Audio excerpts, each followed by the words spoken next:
Hello and welcome back to the Kerbal Space program. My name is WWEdeadman, but you already know that.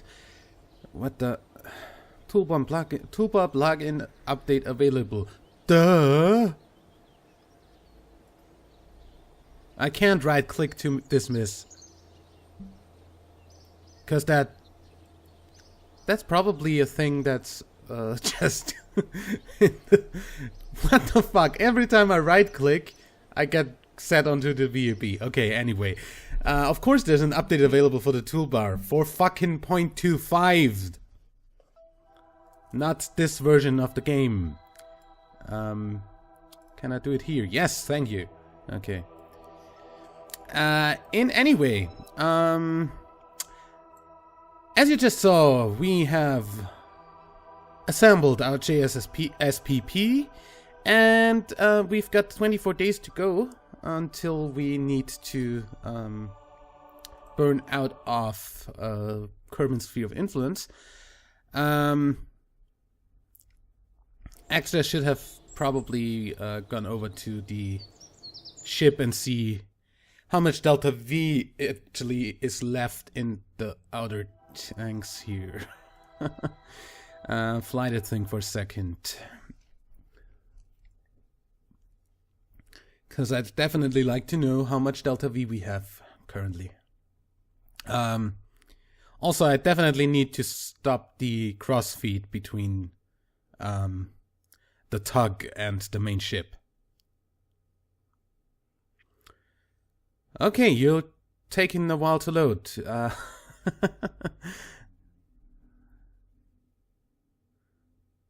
That's not surprising.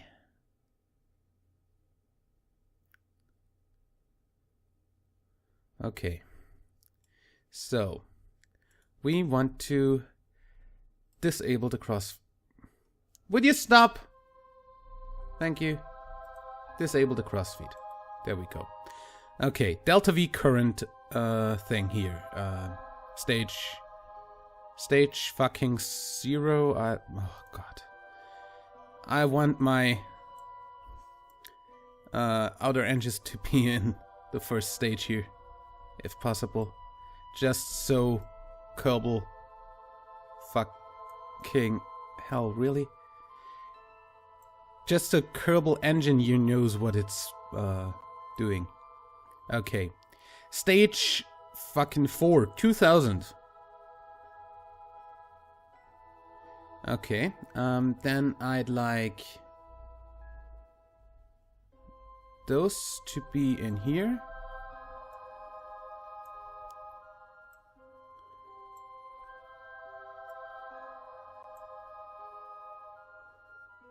One, two, three, four, five. Okay, that's stage 3. That's 800 meters per second Delta V. Plus the Delta V that comes with that, which is a lot too. By the way, I did not refill the capacity here, so excuse me while I do that. Okay. Okay, so the other tanks are filled. That's 817. Okay, how much does it cost to burn out of Kerbal Sphere of Influence in the right direction, if possible? Which would be with the direction Kerbal is going.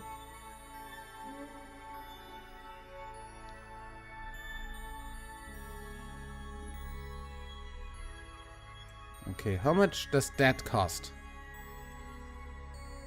1,100. Okay, so that's definitely doable with just the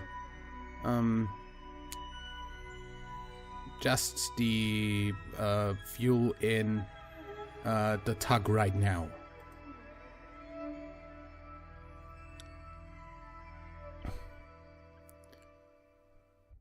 And all the way out to Jool. How long does that take us? That's an almost 2,000 meter per. That's a 2,000 meter per second burn. So we we're gonna get through the entire ejection to Jool with just a tug, which is exactly what I wanted this to do. So yeah, I guess we're fine just doing that. And the only thing that we really need to do now is get to our launch window. And before we do that, that's one that is definitely going to not be there. The escape trajectory, Duna. Okay, there's nothing currently that we need to take care of contract-wise before fast-forwarding to the ejection. So,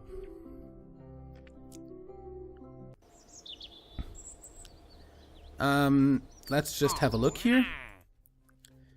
Duna, that thing is definitely not happening because I don't have the LV-1R in orbit around Kerbal right now, and I definitely am not going to launch something to get it into there.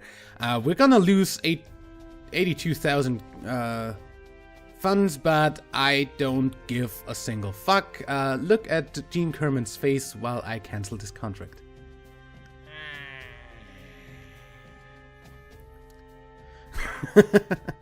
Okay, that's the one thing that we failed to do in this.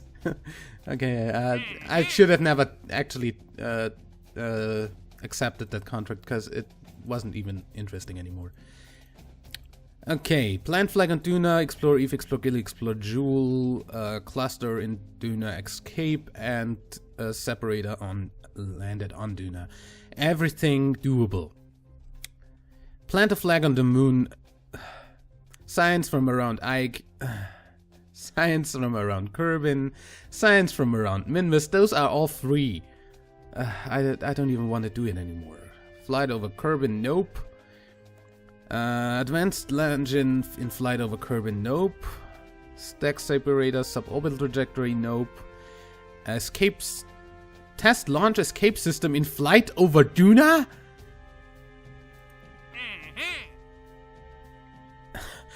I'm sorry, but that's that's just not happening.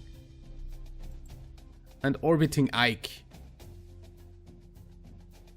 That's not happening either because we're not going to Ike with our Duna mission. Unless we get a land on Ike, plant flag on Ike contract coming up in the near future, but yeah. So, those are all free things that we could do right now, but I don't feel like it, and I really don't need to do it. So, I guess we're just gonna go ahead and fast forward to the Kerbal Jool window. See you there. We are 1 hour from our Jool window. At least the one that Kerbal alarm clock. That's not what I want. That's what I want. Fly. Okay, so we are 1 hour away from the window that Kerbal alarm clock says is the window to get to Jool. So let's see how well the alarm clock actually works for that.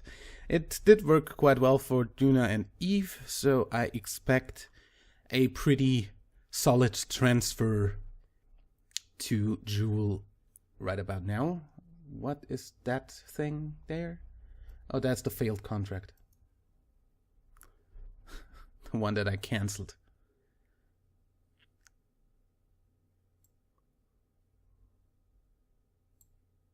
Okay.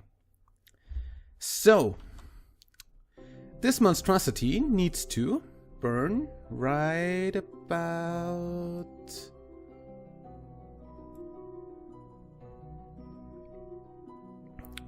hello, half an orbit from where it is now. So, if we were to burn out here.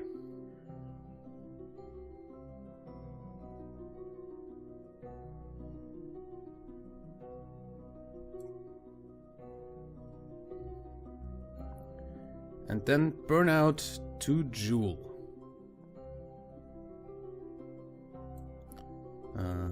Carefully monitoring. Come on, maneuver node, stay up!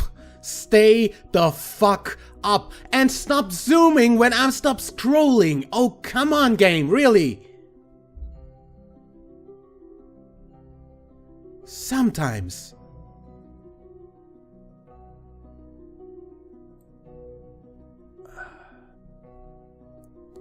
So.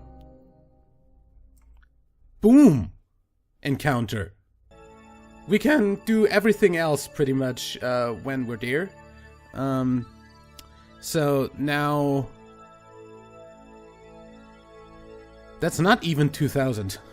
I might have enough to actually get our tug back into the sphere of influence of Kerbal. So... RCS. Because we cannot turn without RCS.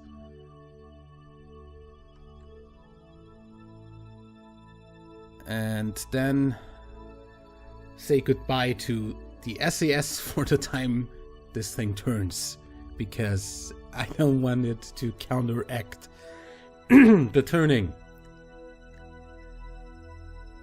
Thinking about it, there should probably have been some more strutting work done between the two ships. I don't think that actually the Kerbal attachment system struts would have been long enough to do that though. So yeah.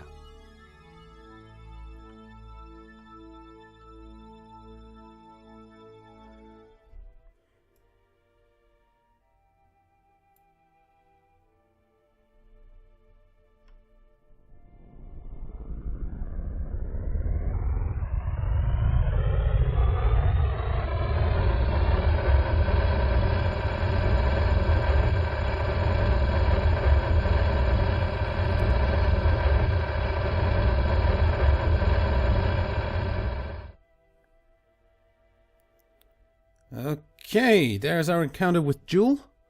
We're gonna fix that on the way out, somewhere. I don't want RCS anymore, and as always, the fucking disable crossfeed disabled itself again, and the fucking thing started draining fuel from here. This fuel is all gone. The fuel in these is gone too, so what is left to do is get the fuel from these back into here. One of these into the middle here. We've almost got this full again. I would have totally gotten this completely refueled. But what I actually want to try doing is get RCS going and turn this thing around.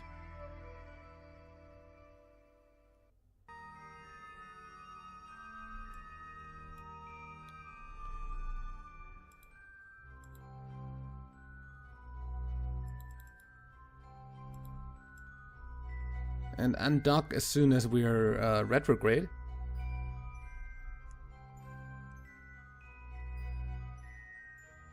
And try to burn this back into Kerbal's sphere of influence. Or somewhere around that.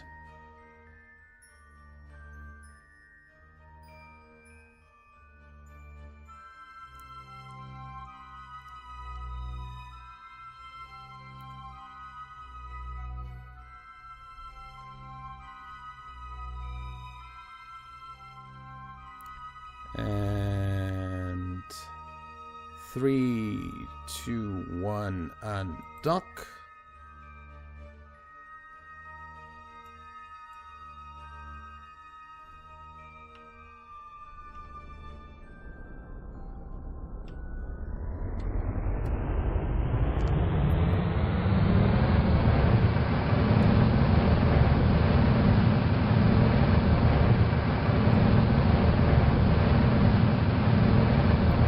The other thing will tumble off into the distance. and probably stop spinning at some point. And now we have a apoapsis height that only goes out to dress. Yeah. And how about we do some RCS? Okay, so I might not get it back into Kerbin's sphere of influence, but I might get it onto a crash course with Duna. There would be a encounter coming up here. There. And now let's just, oops. Okay, I can just RCS correct that to, oops. Let's see. If I go that direction, that goes down. Good. I can just RCS correct it to a collision. And I'm actually gonna do that. Now, how cool is that? We're disposing of our tug that got us to Jool by dropping it onto the surface of Duna.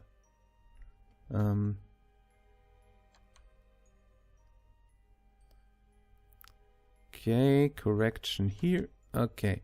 And the rest should be done at an ascending node, I guess. Ascending, descending, wherever that is, over here. Okay. That's not too much, actually, and I think we can just, yeah. We can just use the rest of our RCS to get there. Yeah, at least we have a Duna flyby, and that's gonna happen. We're just gonna call you, rename you to a, yeah, actually you're still talking about 1, but yeah, but we're gonna see. Next things to happen are the sphere of influence changes for the JSPP. Jump to that. And the sphere of influence change, of course, also for our tug. We're gonna do that right now, and then I think I'll end the episode.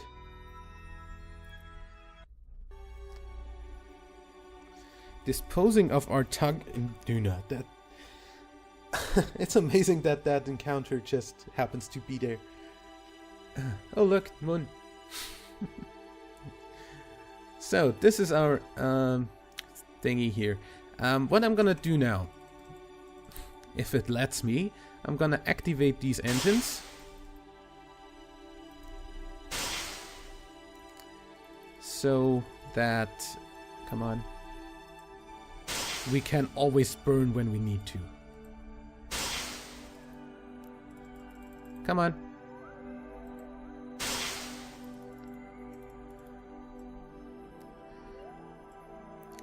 Say goodbye to Kerbin. You are going off onto a journey to Duna. To Jool. Our encounter is in 2 years. Wow. Periapsis of 1 billion kilometers. Okay. 1 million kilometers, that's 1 billion meters. 1.7 billion meters, to be exact. Anyway, we're gonna correct that once we are coming closer here. About here somewhere. But before that, of course, we need to actually leave the sphere of influence. Which means we are going to quick save in case of weird stuff.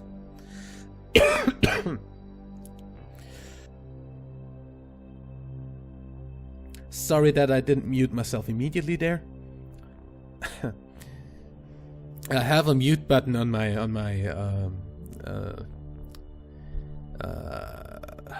mixer, so I can't do that.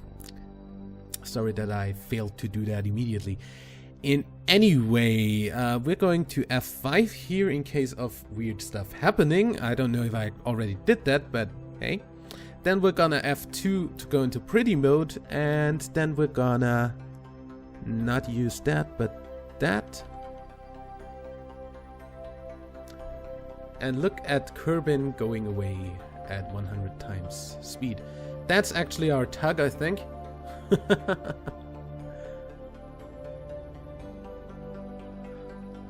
I love distant object enhancement.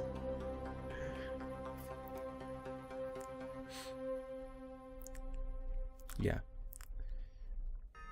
And I think we can easily say full speed ahead. Kerbal alarm clock is good enough to do that for us. Delete. Close alarm and pause. 5, 4, 3, 2, 1. Enter solar space.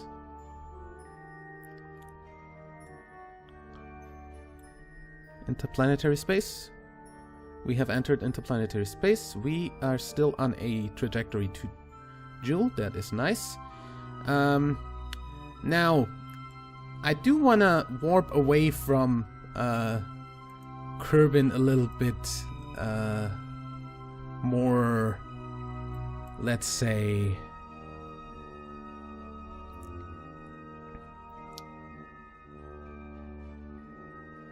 more or less a little bit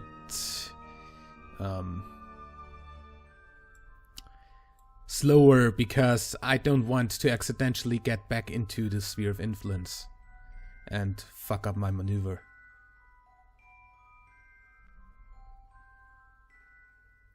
Because that tends to happen. I guess I'm gonna see you for the sphere of influence change of the tug. About to have its sphere of influence change, so close the alarm and unpause. And I think I don't even need to. Yeah, that worked. That jumped over. We are still on our course. That should be on course to Duna.